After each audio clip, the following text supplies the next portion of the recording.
মদ খাইলে 80 বেত, এই আইন বাংলাদেশে চালু হোক, আমরা চাই কি চাই না? চাই সবাই। এজন্যই তো ইসলাম ভাল লাগে না। ইসলামকে ভাল লাগে না, ইসলামকে আউট করে রাখতে পারলেই তো এরকম বড় বড় বোতল খাওয়া যায়।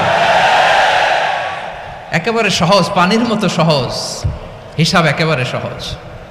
ওমরে ফারুক রাদিয়াল্লাহু তাআলা আনহুর ছেলে ভুল করে মদ পান করে ফেলেছিলেন। আব্দুর রহমান, ঘটনা ঘটেছে মিশরে। মিশরের গভর্নর তখন আমর ইবনুল আস রাদিয়াল্লাহু তাআলা আনহু। আব্দুর রহমানের ভাই যে গভর্নরকে বলল, গভর্নর যদি একটু দয়া করেন, খলিফার ছেলে আমার ভাই আব্দুর রহমান মদ্যপ অবস্থায় ধরা পড়েছে, জনসম্মুখে যদি আপনি বেত্রাঘাত করেন আমাদের প্রেস্টিজ থাকে না, যদি 80 বেত আপনি মারেন আমার কোনো কথা নাই, কিন্তু ঘরের ভেতরে মারেন। আব্দুর রহমানের ভাইয়ের সুপারিশ শুনে সাইয়েদনা আমর ইবনুল আস রাদিয়াল্লাহু তাআলা আনহু রাজি হয়ে গেলেন। ঘরের ভেতরে লোকচক্ষুর আড়ালে 80 বেত তিনি মানলেন।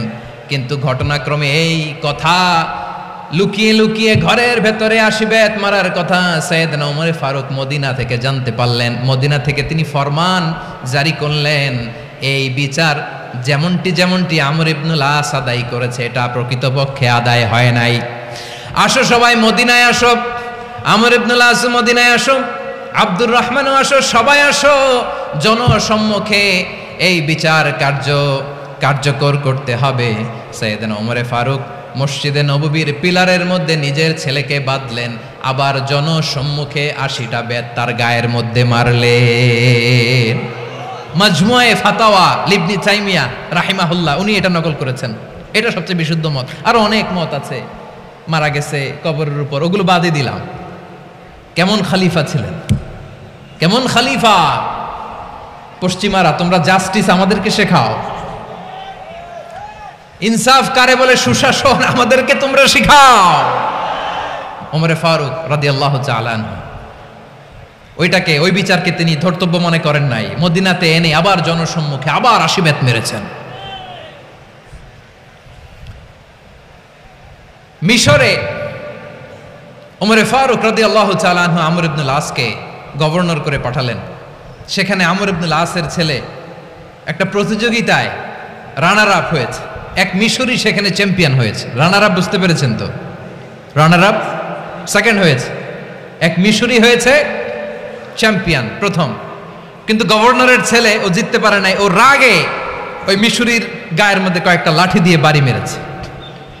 মিশরি যে মদিনাতে ওমরে ফারুকের কাছে বিচার দিলেন, আপনার গভর্নরের ছেলে অন্যায়ভাবে আমার গায়ে হাত তুলেছে। সাইয়েদনা ওমরে ফারুক আবার ফরমান জারি করলেন, আসো মদিনাতে আসো। মিশরীকে ডাকলেন। ওই মিশরের গভর্নর আমর ইবনুল আস রাদিয়াল্লাহু তাআলা আনহুকে ডাকলেন, তার ছেলেকেও ডাকলেন। সবাই বসে রইল। আমর ইবনুল আস রাদিয়াল্লাহু তাআলা আনহু মাথা নিচু করে বসে আছেন, লজ্জায় কাচুমাচু। হায় হায়, আজকে আমার ছেলের কারণে আমিরুল মুমিনিন খলিফাতুল মুসলিমিন ওমরে ফারুকের কাছে আমি জনসম্মুখে লজ্জিত হচ্ছি। সাইয়েদনা ওমরে ফারুক বললেন, এই নাও লাঠি, গভর্নরের ছেলে তোমার মাথার মধ্যে যতগুলো বাড়ি মেরেছে আজকে জনসম্মুখে তুমি অতগুলা বাড়ি মারো। মিশরি বলে, থাক, আপনি যে ডেকে আনছেন সবার সামনে এটা বলছেন, এতেই আমি খুশি। আল্লাহু আকবার! আপনার মহানুভবতা দেখে আমি খুশি, আর অপমানের দরকার নাই। ওমরে ফারুক বলে, না, খবরদার, এই কথা মিশরি তুমি বলো না, মারো, যতগুলা বাড়ি মেরেছে মারো।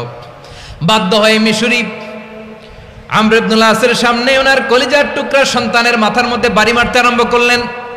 ঠিক যতগুলা বাড়ি গভর্নরের ছেলে আমর ইবনুল আসের ছেলে মিশরির গায়ে মেরেছিল, মাথায় মেরেছিল, মিশরি গুনে গুনে ততটা মারলেন। এই দৃশ্য দেখে ওমরে ফারুক রেগে মেগে আগুন, রাগের চোটে রাগ সামলাতে না পেরে আর নিজেকে সামলাতে না পেরে মিশরিরে বললেন, ছেলেরে মারা শেষ হয়ে গেলে এবার বাবার টাক মাথার মধ্যে কয়েকটা বাড়ি মার। রাগের চোটে, আউট অফ অ্যাঙ্গার, রাগের চোটে যে আমার পাঠানো গভর্নর আমর ইবনুল আস তার ছেলেকে কেন আদব তারবিয়া কেন শিক্ষা দিতে পারে না। ছেলেরে মারা হইলে এবার আমর ইবনুল আসের মাথার মধ্যে দুইটা মারো। এটা রাগে বলেছেন, এটা শাস্তি হিসেবে না। সুবহানাল্লাহ পড়ে। তোমরা আমাদেরকে সুশাসন শিখাও, আমাদেরকে সুশাসন শিখাও।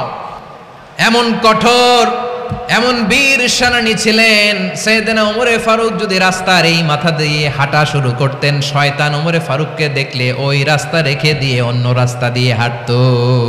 সুবহানাল্লাহ। ওমরে ফারুক রাদিয়াল্লাহু তাআলা আনহু কি পার্সোনালিটি ছিল, কি পার্সোনালিটি। আমাদের এলাকায় ছোট বাচ্চারা রাতে ভাত খেতে চায় না, আমার মেয়েটাও খেতে চায় না। এটা দিব ওইটা দিব, আজকে মাহফিলে আসার সময় বলে দিছে লিস্ট করে এটা আনতে হবে। তো ছোট্ট বাচ্চাদের অনেক বায়না থাকে, ওরা রাতে খেতে চায় না। তো মায়েরা বিভিন্ন ভয় দেখায়, এই বাঘ আসবে খাও, এই ভূত আসবে খাও, ভূত আসবে বাঘ আসবে খাও খাও খাও তাড়াতাড়ি খাও। তো বাচ্চারা এগুলো শুনে ভয়ে খেতে শুরু করে। মদিনার জমিনেও একই ঘটনা করতো, মদিনার ছোট্ট ছোট্ট সোনামণিরা খেতে চাইতো না। তো মায়েরা বলতো হা হুয়া ইয়াতি উমর, হা হুয়া ইয়াতি উমর, ওই যে উমর আসতেছে উমর। ওমরে ফারুকের কথা শুনলে বাচ্চারা একেবারে ঠান্ডা। সুবহানাল্লাহ পড়বেন না? প্রভু তুমি বলেছ রাসূল দেবে না, বলনি দেবে না ওমর, বলনি দেবে না হামজা তারিক, খালিদ বিজয় সমর। প্রভু তুমি বলেছ রাসূল দেবে না, বলনি দেবে না ওমর, বলনি দেবে না হামজা তারিক, খালিদ বিজয় সমর। প্রভু তুমি বলেছ রাসূল দেবে না। আল্লাহু আকবার।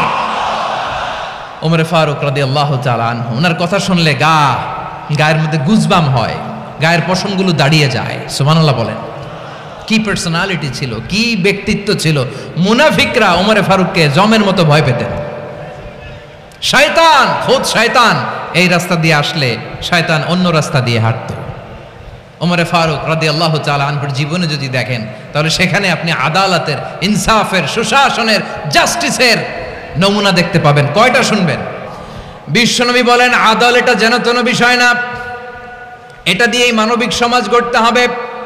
আল্লাহ তাআলা কিয়ামতের কঠিন ময়দানে, যেদিন স্বামী স্ত্রীকে চিনবে না, স্ত্রী স্বামীকে দেখে পালিয়ে যাবে, বন্ধু বন্ধুরে চিনবে না, পীর সাহেব মুরিদরে চিনবে না, মুরিদ পীর সাহেবরে চিনবে না, দলের কর্মী তার নেতারে চিনবে না, নেতা তার কর্মীরে চিনবে না, বন্ধু বন্ধুরে দেখে পালাবে। এই কঠিন মুহূর্তে সূর্যটা মাথার কাছে চলে আসবে, জমিনটা তামার জমিন হবে, আজকের জমিনের মতো নয়। মানুষ ঘর্মাক্ত, ক্লান্ত, শ্রান্ত মাথার মগজগুলো কানের ছিদ্র আর নাকের ছিদ্র দিয়ে বেয়ে বেয়ে পড়বে। বিশ্বনবী ফরমান কিয়ামতের ওই কঠিন ময়দানে 7 শ্রেণীর ব্যক্তিকে রব্বুল আলামিন তার আরশের নিচে ছায়া দিবেন। তার মধ্যে প্রথম শ্রেণীর ব্যক্তি হলো ইমামুন আদিল। ইমামুন আদিল, ন্যায়পরায়ণ শাসক, যে ইনসাফের সাথে বিচার করে, যে জাস্টিস সমাজে সার্ভ করে, যে সুশাসন নিশ্চিত করে, ওই ইমামুন আদিল। আদিল শব্দটা বুঝছেন না? ইন্নাল্লাহা ইয়া'মুরু বিল আদল, পাইছেন? আদিল। 7 শ্রেণীর ব্যক্তিকে আল্লাহ তাআলা সুশীতল আরশের নিচে ছায়া দিবেন, যেদিন তার দেয়া ছায়া ছাড়া কোনো ছায়া থাকবে না।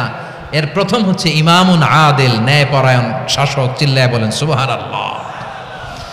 আবার বিশ্বনবী বললেন ইন্নাল মুকসিতিনা ইনদাল্লাহি আলা মানাবিরা মিন নূর আন ইয়ামিনির রহমান। কিয়ামতের দিন যারা ন্যায়পরায়ণ হিসেবে আল্লাহর সামনে দাঁড়াবে, কিয়ামতের দিন রব্বুল আলামিন তার আরশের ডান দিকে ওই ন্যায়পরায়ণ লোকদের জন্য আরশের ডান দিকে একটা নূরের মিম্বারে তাদেরকে বসার সুযোগ করে দিবে। আল্লাহর আরশের ডান দিকে ন্যায়পরায়ণ লোকদের জন্য আল্লাহ তাআলা নূরের মিম্বার বানাবে। 4টে কেন কথা মনে করেছেন? আল আদাল, জাস্টিস। ইন্নাল্লাহা ইয়া'মুরু বিল আদল। আল্লাহ তাআলা এই আদালতের নির্দেশনা দেয়, সুবিচার, সুশাসন। প্রিয় ভাইয়েরা, এটা আমরা বাংলাদেশে চাই কি চাই না? এই যে অরাজকতা, এই যে অন্যায়, এই যে জুলুম, এই যে ইনকনসিস্টেন্সি, সমাজের অসঙ্গতি, এর প্রধান কারণ জাস্টিস নাই, সুবিচার নাই, সুশাসন নাই। শেষবারের মতো আওয়াজ করে বলেন তো, আমরা বাংলাদেশে আদল চাই কি চাই না?